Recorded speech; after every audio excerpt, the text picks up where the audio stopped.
بسم اللہ الرحمن الرحیم۔ اللہ تبارک و تعالیٰ نے ہم کو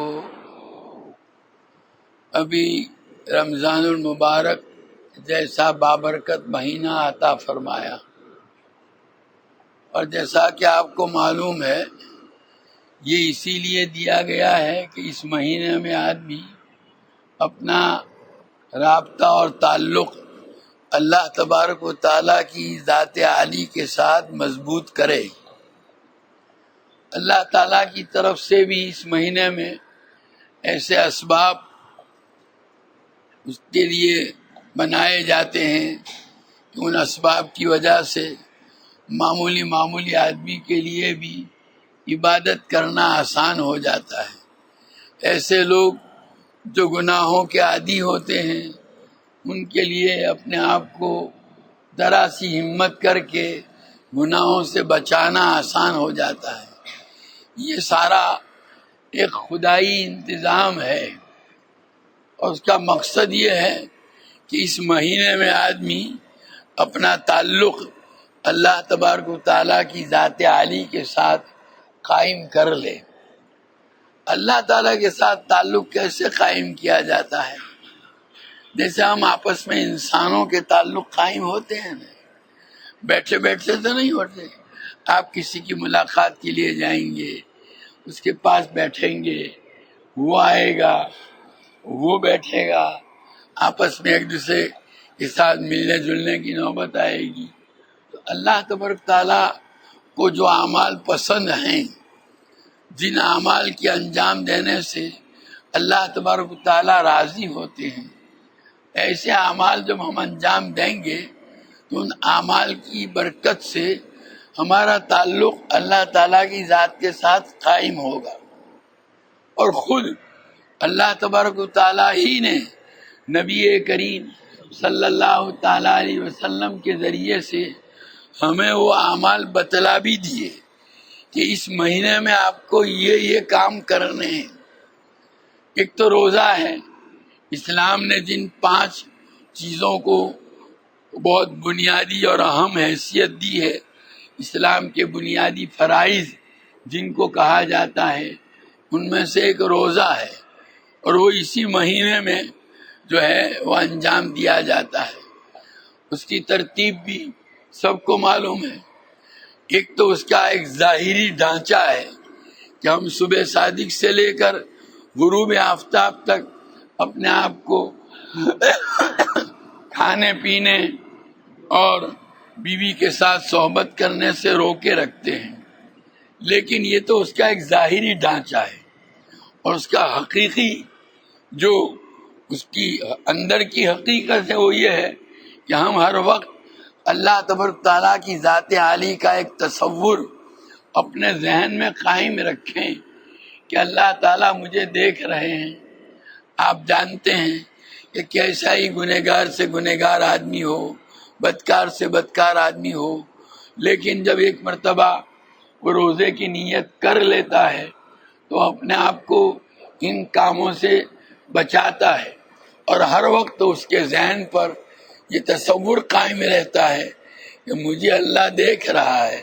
میں اگر کھا لوں گا، اللہ ساری دنیا نہ دیکھتی ہو، گھر بند ہے، کمرہ بند ہے، اندر سب کچھ موجود ہے، کوئی انسان ایسا نہیں جو اس کو ٹوکنے والا ہو، روکنے والا ہو، اس کی اس جو ہے غلطی کو لوگوں کے سامنے پھیلانے والا ہو، کوئی ایسا نہیں ہے۔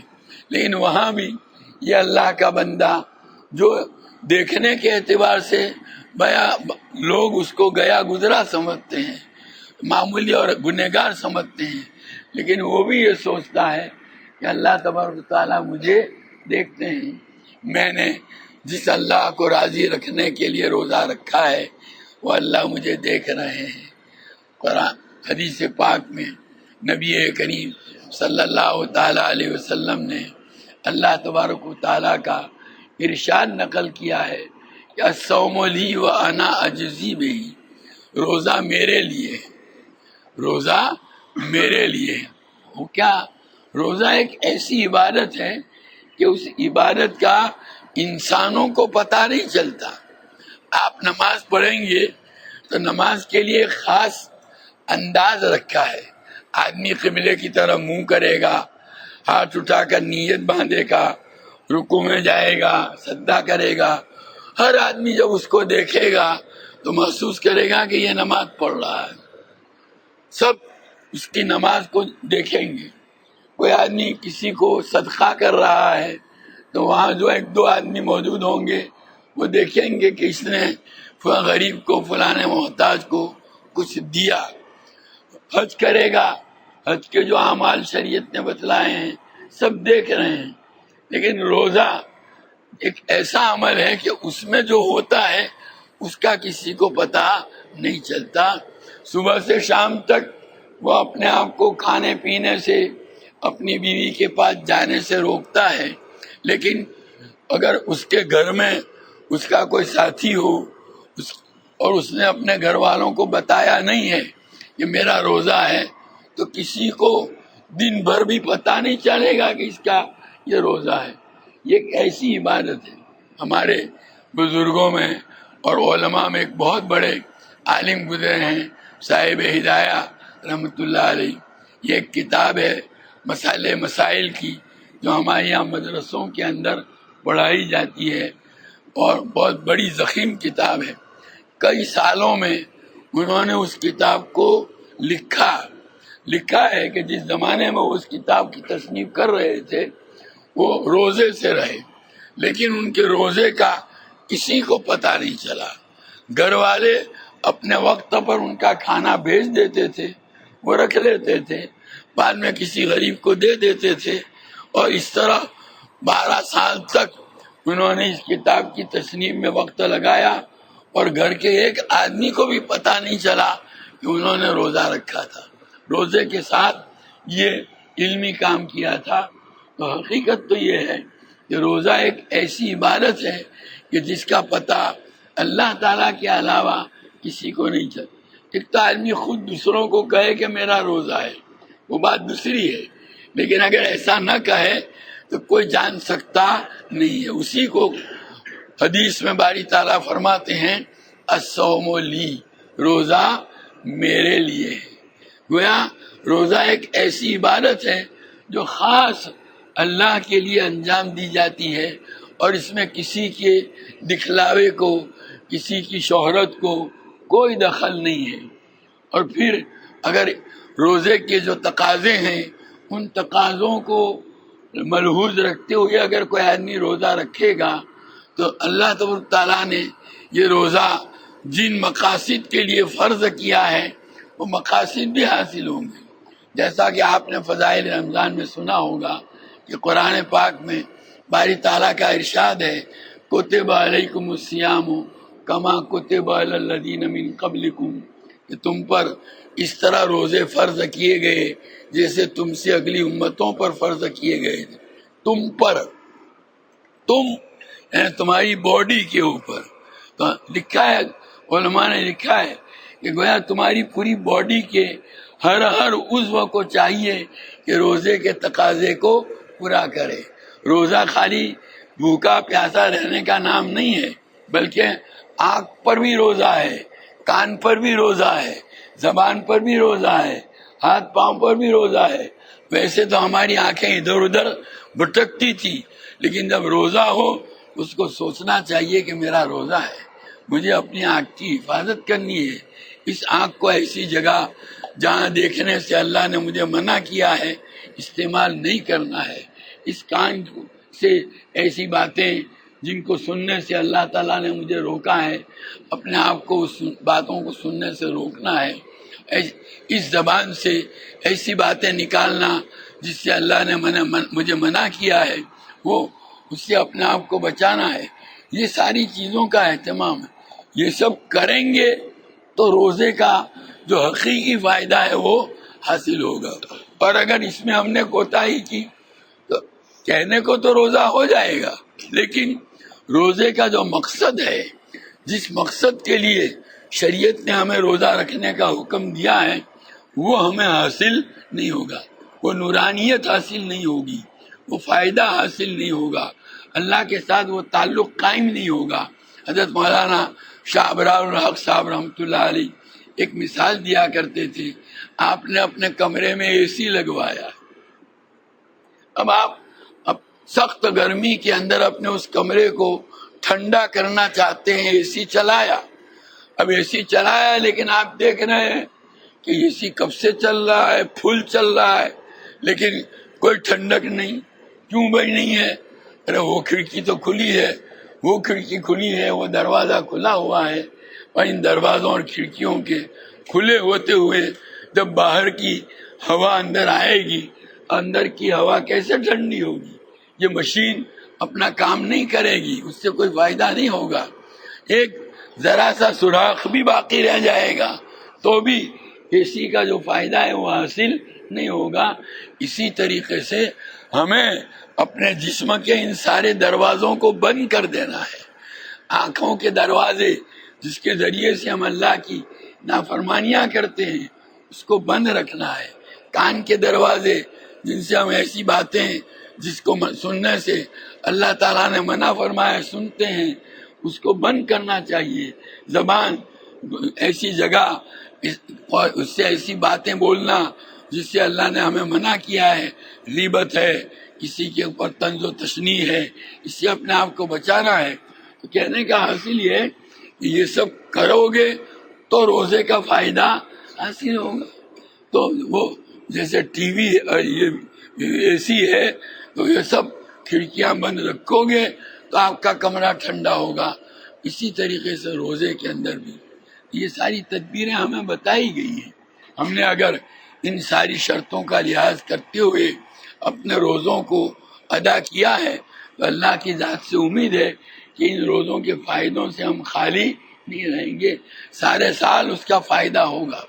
روزے کی حالت میں جس طرح ہم نے اپنی نگاہ پر کنٹرول کیا تھا، روزے کے بعد بھی کنٹرول کی وہی عادت باقی رہے گی، اور ایک ایسا موقع آئے گا کہ وہاں ایک اجنبی پرائی عورت، حسین عورت ہمارے سامنے سے گزر رہی ہے، ہمارا نفس ہم کو ابھار رہا ہے، لیکن اس وقت ہمارا دل کہے گا کہ تیرے اللہ نے اس کو دیکھنے سے منع کیا ہے، وہ اپنے آپ کو کنٹرول کرے گا۔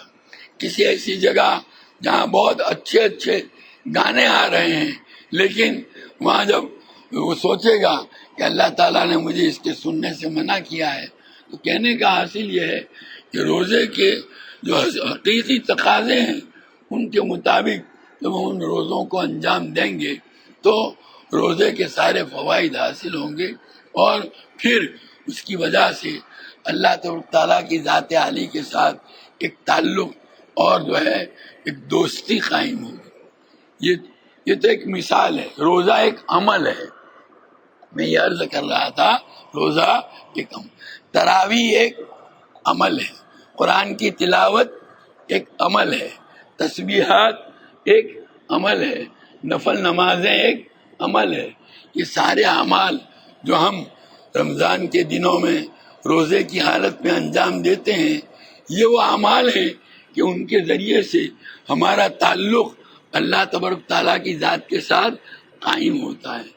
ایک آدمی کے ساتھ آپ کی دوستی ہے، آپ روزانہ جائیں گے، روزانہ عصر کے بعد آدھ گھنٹہ اس کی ملاقات کے لیے جاتے ہیں، حالانکہ 24 گھنٹے کے اندر آدھا گھنٹہ 48واں حصہ ہے اس کی حیثیت، لیکن آدھا گھنٹہ بیٹھیں گے، باتیں کریں گے۔ روزانہ جب یہ تعلق قائم ہوگا تو اس کی وجہ سے آپس میں محبتیں قائم ہوگی، ایک دوسرے کا خیال رکھا جائے گا، وقت آئے گا تو وہ تمہارا خیال رکھے گا اور تم بھی اس کا خیال رکھو گے۔ اسی لیے تو حدیث میں آتا ہے کہ جو آدمی اللہ کی اطاعت اور فرما برداری کرتا ہے، نیکی کے کام کرتا ہے، کسی وجہ سے اگر اس کے کام میں کوئی رکاوٹ ہو گئی تو اللہ کے فرشتے دعائیں کرتے ہیں۔ ایک آدمی نماز جماعت کے ساتھ پڑھنے کا عادی ہے اور برابر پابند ہے، لیکن خدا نہ کرے کسی وجہ سے ایسا ہوا کہ نماز کے لیے جب مسجد میں جانے لگا تو راستے میں ٹریفک جام ہونے کی وجہ سے وقت پر پہنچنے میں دیر ہو رہی ہے، تو اس موقع پر کیا ہوگا؟ اللہ کی مدد آئے گی، اللہ کے فرشتے اس کے لیے دعا کریں گے، اللہ یہ تیرا بندہ تیری نماز کے لیے جا رہا ہے، اس کے راستے میں یہ ٹریفک کی رکاوٹ ہے تو اس رکاوٹ کو دور کر دے، اس کو جماعت ملا دے، جماعت کے ساتھ نماز پڑھنے کا اس کو موقع دے۔ اللہ کا بھی ایک لشکر ہے، اللہ کا وہ لشکر اللہ کی اطاعت اور فرما برداری میں ہماری کیا کرتا ہے؟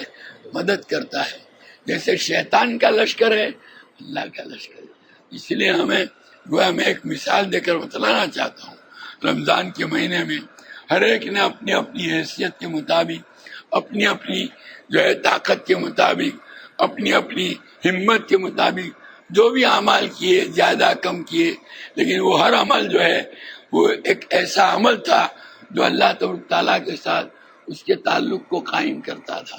اب رمضان کا مہینہ چلا گیا، اب رمضان کے بعد ہمارے فرائض ہیں مقرر کیے ہوئے، 5 وقت کی نماز فرض ہے، وہ ہمیں پڑھنی ہے، لیکن ہمیں اس کا اہتمام کرنا ہے۔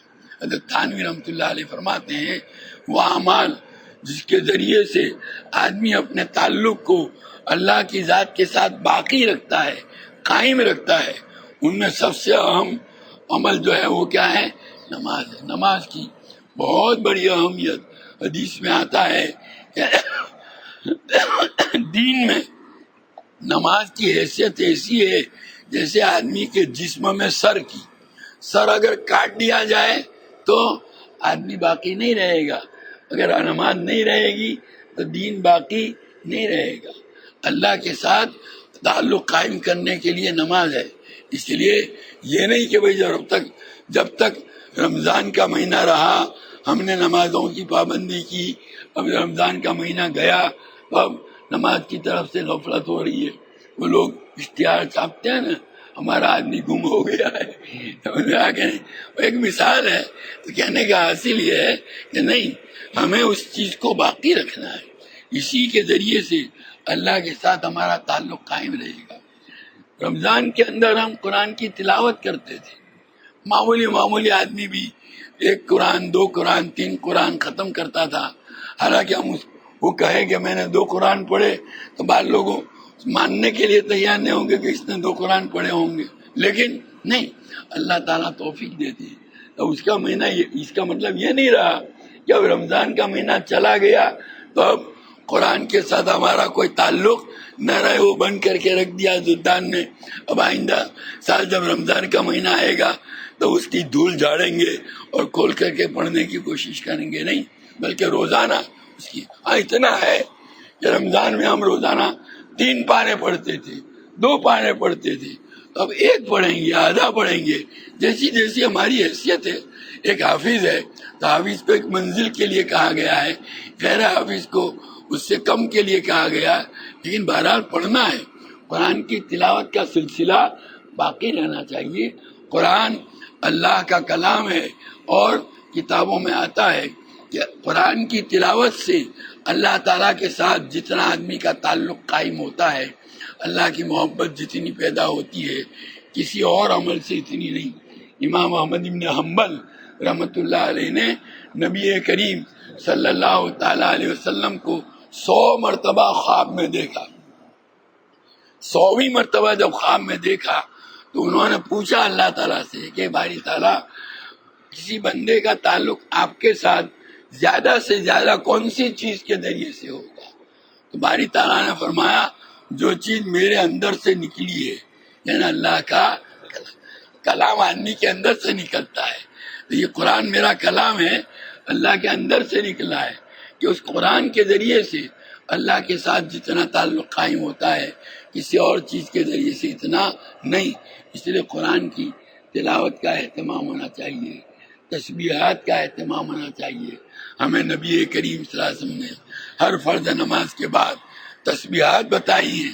سلام پھیرنے کے بعد آیت الکرسی، ترمذی شریف کی روایت کے اندر ہے، جو آدمی پابندی کے ساتھ سلام کے بعد آیت الکرسی پڑھتا ہے تو اس کے اور جنت کے درمیان سوائے موت کے کوئی اور چیز رکاوٹ نہیں، مرا نہیں کہ گیا جنت۔ یعنی کتنا آسان اللہ تعالیٰ نے بنا دیا ہے۔ بہرحال یہ جو اعمال چھوٹے چھوٹے اعمال ہیں ان کا بھی اپنے آپ کو عادی بناؤ، ان کو معمولی مت سمجھو۔ تو قرآن کی تلاوت کا اہتمام کرو، تسبیحات، ہر نماز کے بعد جو تسبیحات فاطمی پڑھی جاتی ہیں، 33 مرتبہ سبحان اللہ، 33 مرتبہ الحمدللہ، 34 مرتبہ اللہ اکبر، اس کی بھی عادت ڈالو۔ بیٹھ، اگر کسی وجہ سے اٹھ جانا پڑے تو چلتے چلتے بھی اس کو پورا کر لو، اس میں کمی نہیں۔ حدیث میں آتا ہے شیطان جو ہے نا وہ انسان کے دل میں کام ڈالتا ہے، تیرا یہ کام ہے، فلانا کام ہے، سلام پھیرانے کے بھاگو، تاکہ وہ جو تسبیح پڑھنی ہے نہ پڑھ سکے۔ یہ شیطان کے طریقے ہیں اللہ کے جو ہے ساتھ تعلق قائم کرنے کی راہ میں رکاوٹ ڈالنے کے۔ ہمیں بھی حضور نے وہ سارے اس کے حربے اور ساری چالیں بتلائی ہیں، ہمیں اس کا جواب دینا ہے۔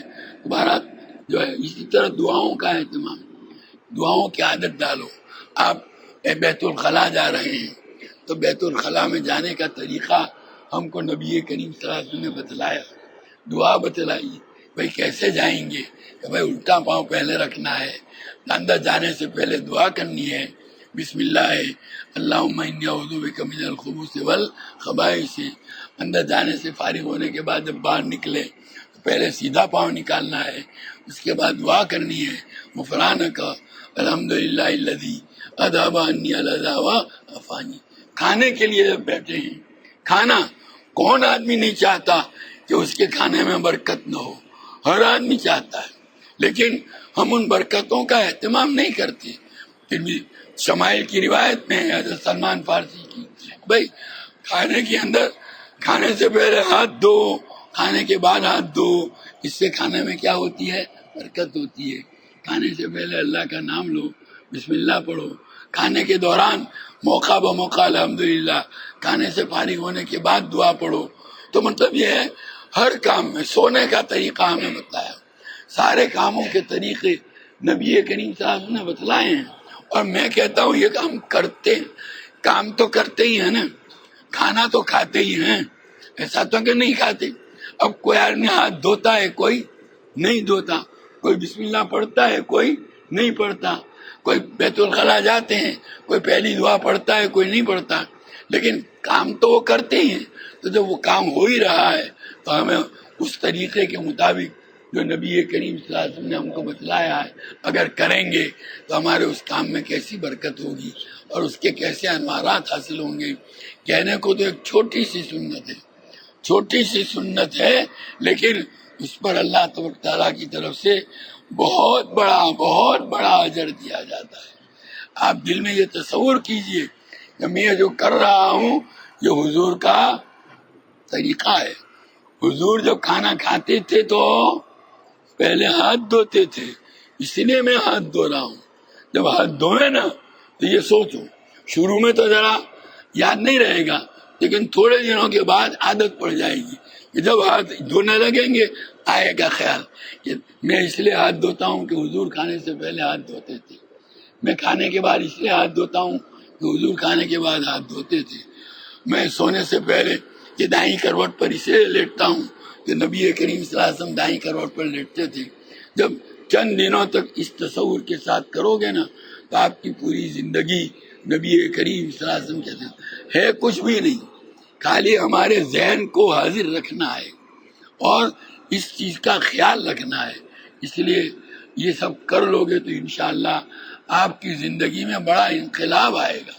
اور ایک دوسری بات کہ یہ خود ہمیں اکیلے کو نہیں کرنا، ایک آدمی اکیلا یہ سب کچھ کرتا ہے لیکن بیوی کو نہیں بتاتا، بچوں کو نہیں بتاتا، گھر کے دوسرے آدمیوں کو نہیں متوجہ کرتا، تو یہ تو گویا اس نے اپنے آپ کے متعلق تو کچھ ٹھیک کر لیا، دوسروں کا خیال نہیں رکھا۔ ہم جب یہ چاہتے ہیں کہ جو بھلائی اللہ ہمیں دے، اللہ وہ بھلائی ہمارے بیٹوں کو بھی دے، ہماری بیوی کو بھی دے، ہماری بیٹیوں کو بھی دے، ہمارے متعلقین کو بھی دے، تو یہ ساری چیزیں ان کو بھی بتانی چاہیے۔ اور بچوں کو شروع میں جب آپ کہیں گے بیٹا چلو یہ پڑھو، چند دنوں تک کرنے کے بعد پھر آپ کو کہنے کی ضرورت پیش نہیں آئے گی، وہ خود ہی اس پر عمل کرے۔ اس لیے ان چیزوں کا ان کو بھی کیا کرنا ہے، ہماری زندگیاں سنت کے مطابق ہونی چاہیے۔ اللہ تعالیٰ ہمیں سنت پر عمل کی توفیق دے، سنت پر زندہ رکھے اور سنت پر ہی ہم کو موت عطا فرمائے۔ یہی دعا ہمیشہ مانگا کرو، اس دعا کی برکت سے اللہ تعالیٰ سنت پر عمل کی توفیق عطا فرمائیں گے۔ اللہ نے یہ رمضان کا مہینہ عطا کیا تھا، اس رمضان کے مہینے کی برکت سے جو کچھ کیا ہے اللہ آئندہ اس کو بھی ہمارے لیے کیا رکھے، باقی رکھے۔ اس لیے اس کا اہتمام کیجیے، کریں گے یا نہیں؟ ضرور کیجیے، خود اپنے گھر کے لوگوں سے کرائیے اور دھیرے دھیرے اس کو اپنے گھر کا ایک مزاج بنائیے، گھر کا ایک مزاج بنائیے تو انشاءاللہ دیکھو اللہ تعالیٰ کیسی برکتیں۔ یہ تو کرنے کی چیزیں ہوں، بچنے کی چیزوں میں بھی اپنے آپ کو بچانا ہے اللہ کی نافرمانی سے۔ آنکھ کی حفاظت کرنی ہے، کان کی حفاظت کرنی ہے، زبان کی حفاظت کرنی ہے، ہر چھوٹے بڑے گناہ سے اپنے آپ کو بچانا، خاص طور پر اجنبی اور پرائی عورتوں کے ساتھ تعلق قائم کرنا، یہ بڑا خطرناک گناہ ہے۔ حضرت تھانی رحمۃ اللہ علیہ فرماتے ہیں اس کی برائیاں اور قباحتیں میں کیا بتلاؤں کہ اس کی وجہ سے کتنا بڑا نقصان ہوتا ہے۔ اپنے آپ کو اس سے بہت زیادہ دور رکھنے کی ضرورت ہے، بلکہ لکھا ہے کتابوں میں اس غرض سے اپنے آپ کو سنوارنا۔ آدمی جب غسل کر کے کپڑے پہنتا ہے نا تو کپڑے پہنتے کے وقت دل میں یہ خیال آتا ہے یہ میں لباس اس لیے پہنتا ہوں عورتیں مجھے دیکھے گی تو جو ہے وہ پسند کرے گی۔ بھائی تجھے عورت کا خیال آیا، اللہ کا نہیں آیا۔ اللہ تعالیٰ کے رسول نے مجھے طریقہ بتلایا تھا، اللہ کے رسول مجھ سے راضی ہوں گے اس طرح کروں گا تو۔ اس لیے یہ جو شہوت کے جتنے بھی گناہ ہیں ان سے اپنے آپ کو خاص طور پر بچانے کی ضرورت ہے۔ 5 وقت کی نماز جماعت کے ساتھ پڑھنے کی عادت ڈالو۔ کسی وقت کی نماز میں اگر جماعت میں کوتاہی ہو تو دھیرے دھیرے کوشش کر کے اپنی اس کوتاہی کو دور کرو، اور اللہ کے نیک بندوں کے ساتھ تعلق رکھو، اہل اللہ کے ساتھ تعلق، اللہ والوں کے ساتھ تعلق کا مطلب یہ نہیں کہ آپ 24 گھنٹے وہاں بیٹھے رہیں۔ ارے ہفتے میں آپ 5 منٹ اگر ان کے پاس جائیں گے نا تو ان 5 منٹ کا جو فائدہ ہوگا اس کو بیان نہیں کیا جا سکتا۔ اس لیے آپ جو ہے ان کے ساتھ تعلق رکھیے، ان کے پاس آنا جانا رکھیے، خود بھی جائیے، اپنے بچوں کو بھی ساتھ لے جائیے۔ میں اپنے بعض ملنے والوں کو دیکھتا ہوں کہ وہ جب آتے ہیں وہ اپنے بچوں کو ساتھ لے کر کے آتے ہیں، تو کبھی مذاق بھی کرتا ہوں کہ بھئی آپ تو پورا قافلہ ہی لے کر کے آتے ہیں، لیکن واقعہ یہ ہے کہ یہ ایک ایسی خوبی ہے کہ جس کا کوئی جواب نہیں۔ یہ بچے بچپن سے جب اس کے حال ہمارے بچے کیا ہیں نیک بندوں سے دور بھاگتے ہیں، ہم ان کو لے جانے کے لیے کہتے ہیں بہانے کر جاتے ہیں۔ کیوں؟ اس لیے کہ ہم نے اس کو اس کا عادی نہیں بنایا۔ عادت ڈالو، ان کو بھی ساتھ لے جاؤ، کچھ نہیں وہ آ کے کچھ جیسے آپ مصافحہ کرتے ہیں اس کا بھی ہاتھ ملواؤ، اس کے لیے دعا کی درخواست کرو۔ چند مدت تک جب ایسا کرے گا تو اس کی وجہ سے اس کا بھی تعلق پیدا ہو جائے گا۔ اللہ والوں کے ساتھ تعلق کے نتیجے میں جو فائدے حاصل ہوں گے اس کو جو ہے کوئی بیان نہیں کر سکتا۔ اور چوتھی چیز یہ ہے کہ استغفار اور توبہ کا اہتمام کرو۔ گناہ آدمی کے ساتھ لگا ہوا ہے، کون ایسا ہے کہ جس سے گناہ صادر نہ ہوتا ہو؟ ہم اور آپ 24 گھنٹے کسی نہ کسی گناہ کا ارتکاب کرتے ہی رہتے ہیں، لیکن اگر یہ گناہ ہوتے رہیں اور ان گناہوں کے وجہ سے جو میل کچیل آتا ہے، جو گندگیاں آتی ہیں، ان کو دور کرنے کی اگر کوشش نہ کی جائے تو ایک مدت کے بعد ہمارا حلیہ ایسا بن جائے گا کہ ہمیں کوئی پہچانے گا بھی نہیں کہ یہ کون ہے۔ اس لیے ہمیں روزانہ توبہ اور استغفار، سونے سے پہلے اپنے اعمال کا جائزہ لو۔ بہت آسان کام ہے، اللہ تعالیٰ کے یہاں تو جو ہے نا بہت آسانی سے گناہ معاف کر دیا جاتا ہے، جب تک کہ توبہ کا دروازہ کھلا ہوا ہے آدمی کی توبہ قبول ہوتی ہے۔ اور توبہ کا دروازہ یہ پورا افق تک کھلا ہوا ہے۔ اس لیے آپ روزانہ سونے سے پہلے 5 منٹ اللہ سے جو ہے تصور کر لو، اے اللہ یہ پورا دن جو ہے پتہ نہیں اس پورے دن میں مجھ سے کتنے گناہ ہوئے ہیں، مجھے تو یاد بھی نہیں۔ ہم اور آپ گناہ کرتے ہیں اور گناہ کر کے بھول جاتے ہیں، اللہ کے فرشتے اس کو لکھتے رہتے ہیں، ہمیں تو یاد بھی نہیں رہتا۔ لیکن جب اللہ کے حضور ان گناہوں کی مغفرت کریں گے، چاہیں گے، توبہ کریں گے، تو اللہ تعالیٰ یہ پوچھیں گے نہیں کہ تجھے یاد ہے کہ نہیں ہے، فوراً وہ گناہ معاف ہو جائیں گے۔ اس لیے توبہ اور استغفار کا بھی اہتمام ہونا چاہیے۔ ان چیزوں کا اہتمام اگر کرو گے تو انشاءاللہ اس کی وجہ سے آپ کی زندگی میں، آپ کے گھر کے لوگوں کی زندگی میں، آپ کے بچوں کی زندگی میں، اور جو ہے آپ کا پورا ماحول جو ہے اس میں بہت بڑی تبدیلیاں آئیں گی، اور یہی چیز جو ہے ہمیں اللہ سے قریب کرے گی اور اللہ کی خوشنودی اور رضا کا ذریعہ بنے گی۔ اللہ ہم سب کو اس کی توفیق اور سعادت عطا فرمائے۔ کریں گے یا نہیں؟ اس کا اہتمام کرو، اللہ سے دعا بھی کرتے رہو، اور دعا کی عادت ڈالو۔ دعا میں کیا نقصان ہے؟ مانگنا ہی مانگنا ہے، کچھ دینا تھوڑا ہے، دینے والی ذات تو اللہ تعالیٰ کی ہے۔ اس لیے اللہ سے جتنا مانگو گے، اگر ہم نے 10 دعائیں کی اور 2 قبول ہو گئی تو بھی بہت فائدہ ہے یا نہیں؟ اس لیے دعا کی بھی عادت ڈالو، روزانہ دعا کرتے رہو۔ اللہ مجھے آپ سب کو اس کی توفیق اور سعادت عطا فرمائے، اور ہم سب کو اس پر عمل کا اہتمام نصیب فرمائے۔ وآخر دعوانا الحمدللہ رب العالمین۔